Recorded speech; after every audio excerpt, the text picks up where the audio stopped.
Right, welcome. National Assembly Speaker Moses Wetang'ula has upheld a decision by Azimio members of Parliament to strip off nominated Member of Parliament Sabina Chege her role as Deputy Minority Whip.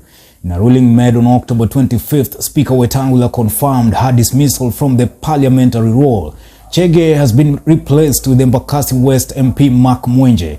Minority Leader Kioni had written to Speaker Moses Wetang'ula communicating the decision by Azimio to remove Chege as Deputy Minority Whip, a decision that was vehemently opposed by Jubilee MPs.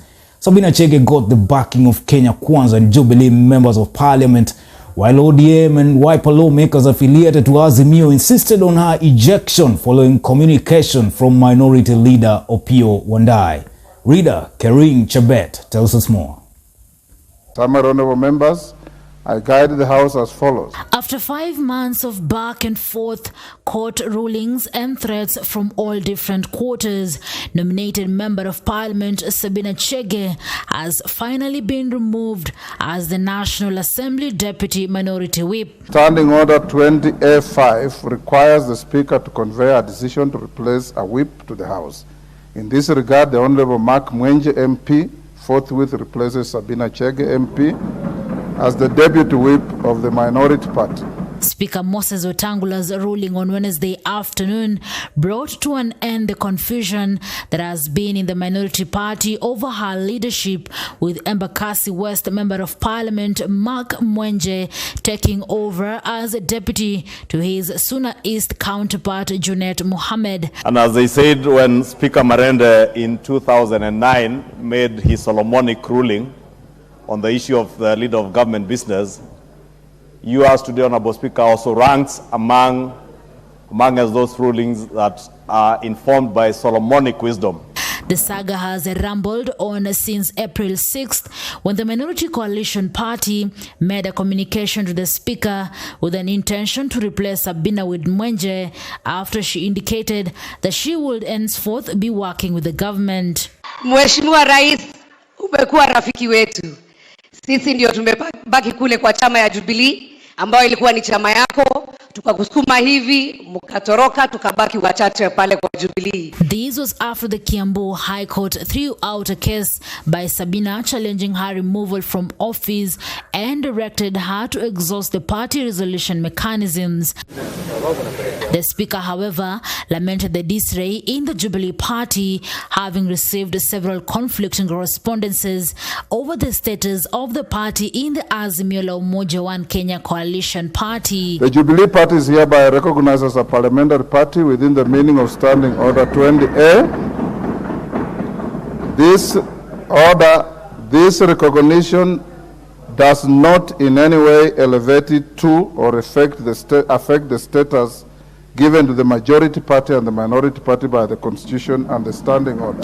In his ruling, Wetang'ula directed Jubilee Party to be recognized as a parliamentary party in a view of having more than 18 members of parliament required by the standing orders and 21 members of parliament supporting Sabina Chege. That consequently, the Honorable Sabina Chege, by virtue of the written support of 21 members out of 28 members of the Jubilee Party in the House, in the letter dated 13th June 2023, and on account of her having been the last officially recognized member of the Jubilee Party, forming part of the leadership, is allowed to perform in the interim the role of the whip of that party in the House.